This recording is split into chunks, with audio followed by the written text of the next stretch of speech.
أكتر صفة باكرهها في البشر هي الصفة اللي هاكلمكم عنها النهارده دي.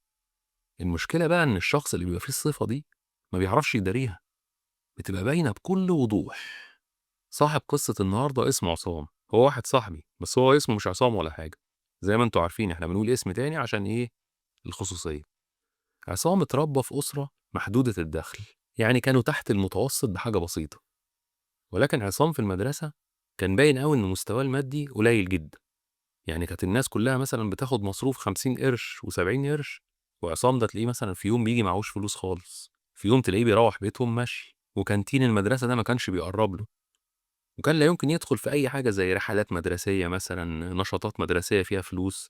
كان بيبعد عن الموضوع ده خالص، وكان باين للناس إن هو مستواه المادي ضعيف. أنا أيام المدرسة ما كنتش بتعامل معاه مباشرة كده، بس كنت عارفه بحكم إن هو كان زميلي في المدرسة. المهم إن دارت الأيام والسنين، ولما بقيت في الجامعة قابلته مرة صوت، كان ظريف جدا لدرجة إن إحنا نشأت بينا صداقة، وبقينا نتقابل ونتكلم وبقينا أصحاب يعني على الآخر. بس عصام ده بقى كان بيخاف على القرش، كان فظيع. يعني مثلا أقول له إيه، تعالى أعزمك مثلا على حاجة، ورحنا رايحين قاعدين على قهوة كده، وعزمته بقى على مشاريب وحاجات ودلعته يعني. فالمرة اللي بعديها اتقابلنا فيها حسيت إن هو عايز يرد لي العزومة، بس كان حريص جدا على الطلبات اللي إحنا بناخدها. يعني مثلا كان القهوجي يجي يقول له مثلا تاخد الحجم الكبير ولا الحجم الصغير، كنا مثلا نطلب ليمون بالنعناع، فكان الراجل القهوجي يسالني حجم كبير ولا حجم صغير، يقوم هو رادد على طول يقول له لا حجم صغير، وهكذا. فبدات اخد بالي ان هو بياخد باله جدا من موضوع الفلوس ده، فقلت عادي، الحرص مش حاجه وحشه يعني احنا ما بنتكلمش ان ده بخل، لا احنا بنتكلم ان ده حريص، مفيش مشكله.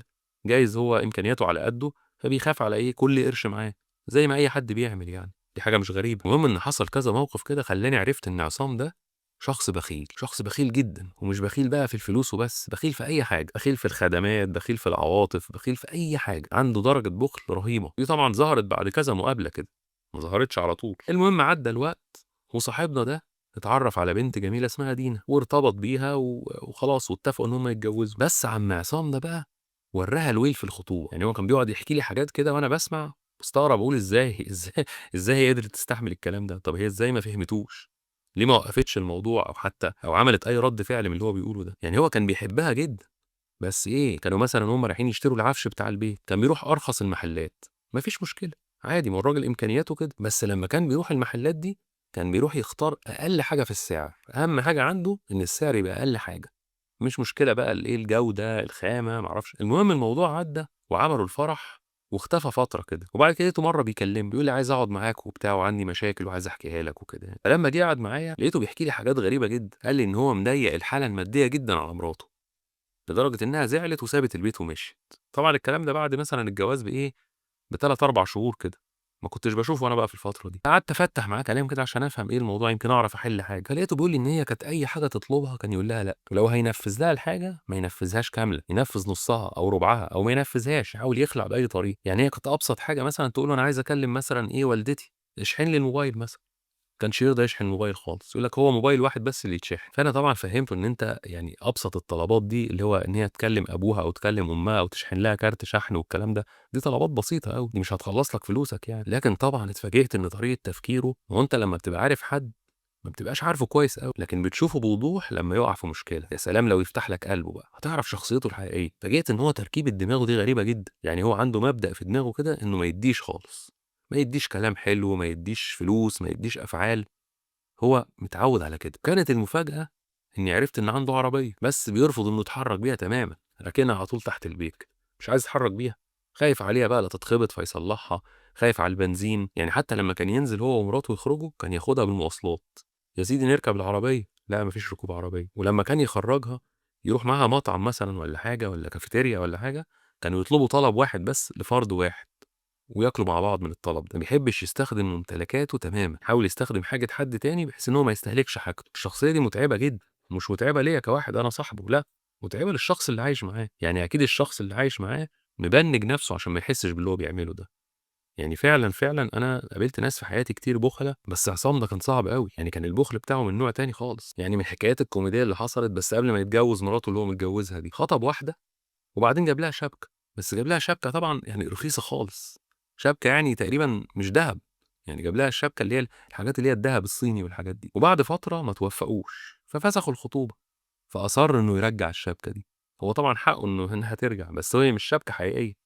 لأ، اللي يضحّك بقى في الموضوع إن الشبكة كانت جاية في علبة كده، علبة قطيفة زي اللي بتتباع دي. أصَرّ إن العلبة ترجع مع الشبكة، وعمل مشكلة كبيرة جدًا معاهم عشان يرجّع العلبة دي. ده غير بقى إن هو مع مراته الجديدة دي بيقول لك كان بيقفل التلاجة بالقفل. يعني أنتم متخيلين؟ جاب واحد كده عمل له زي رُزة ومفتاح كده في التلاجة وراح قافلها بقفل عجلة، القفل اللي هو بتاع العجلة ده، حاجة مش طبيعية. كانت حجته بقى عشان ما حدش يستهلك التلاجة ويفتحها ويقفلها فتبوظ، فنضطر نجيب واحدة جديدة، فكان بيحسب كل حاجة بالورقة والقلم. هو إحنا كلنا بنعمل كده، بس هو كان بيحسبها بطريقة دقيقة. يعني لو مراته طبخت أكل والّا حاجة، هي بتبقى مثلًا عاملة الأكل إنه يتاكل في يوم واحد، هو بيقوم قاسمه على يومين وأحيانًا 3، وطبعًا بتبقى الكميات قليلة جدًا، بس هو ما لوش فيه. هو أهم حاجة عنده إنه ما يخلّصش الموارد بتاعته، عشان مش كل شوية التلاجة تفضى ويقعد ينزل السوبر ماركت يجيب حاجات تانية، كُلّه كوم بقى. ولمّا كانت مراته دي بتعيا، كان بيعمل إيه بقى معاها، يعني يقعد يقول لها كل شوية إيه، لأ نستنى شوية يمكن تخف كمان شوية، لأ ما فيش داعي نروح المستشفى، لا، لأ أنتِ شكلِك هتبقي كويسة كمان شوية. ويفضل يماطل فيها كده لحد ما الست تُقع منه. ومواقف تانية كتير وكتير وكتير، زي مثلًا إيه، بيطفي السخّان في الشتا، يعني السخّان المفروض يشتغل في الشتا، وما فيش حاجة عنده اسمها دفّاية، شتا يعني تتغطى بالبطانية، ما فيش حاجة اسمها دفّاية. طبعًا لمّا كان ييجي أعياد بقى والّا مناسبات والّا كده، ولا كإن في حاجة خالص، عادي هو عايش حياته طبيعي خالص. أي حد يقول له حاجة، يقول له ما فيش. يعني ساعات لمّا كان بيبقى عنده ضيوف، كان يقوم كده في الخباثة ويقوم طافي الكهربا، على أساس إن الكهربا قطعت يعني، عشان يمشوا. والمشكلة بقى إن ممكن الناس تفهم الرسالة دي، يعني يبقوا فاهمين إن هو بيطفي الكهربا عشان يمشّيهم، يعني حاجة في منتهى الإحراج. وبيقول لك كان عامل دولاب كده بفيه الصابون،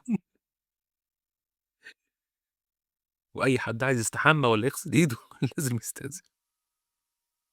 وكمان إيه، ما كانش بيسيب لهم الدنيا مفتوحة كده، كان بيعبّي الصابون في علب صغيرة عشان يحكم الاستهلاك. وكان يمسك معجون السنان كده ويمسك دبوس. طبعًا هو اللي كان بيحكي الكلام ده كله، وبيحكيه عادي خالص، بيحكيه يعني إن هو بيعمل كده من باب التوفير، أو من باب إن هو بيحافظ على إيه، الموارد بتاعته زي ما قُلت لكم كده يعني.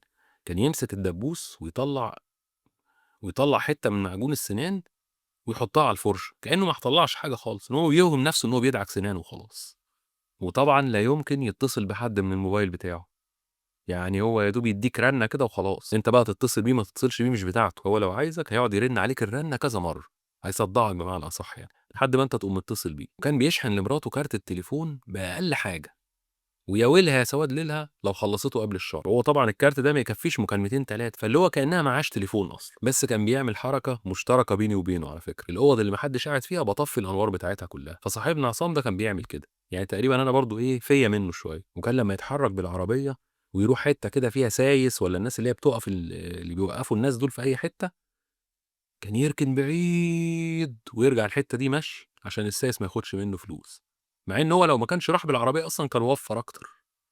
بس هو بقى دماغه راكبة كده. بس هو الشهادة لله هو كان بخيل بس ما كانش استغلالي، يعني عمره ما كان يستغل حد، مع إن هي من صفات البخيل إن هو يبقى استغلالي، لكن ده بصراحة ما كانش استغلالي خالص. بس طبعًا الكلام ده كله كوميدي وجميل، ولكن الست ما قدرتش إنها تستحمل اللي هو بيعمله ده، فما كمّلتش معاه، وللأسف اتطلّقوا.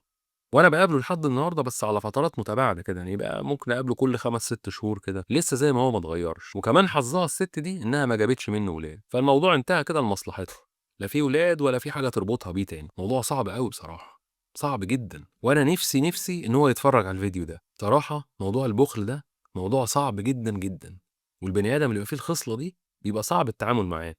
وكمان أنت لمّا بتعرف إن هو فيه الخصلة دي، بيبقى التعامل معاه أصعب وأصعب، لإن هو خلاص عرف إنّك عارف. بس الخلاصة إن اللي هو بيعمله ده مش هيضر حد غيره هو. أشوفكم بكرة إن شاء الله.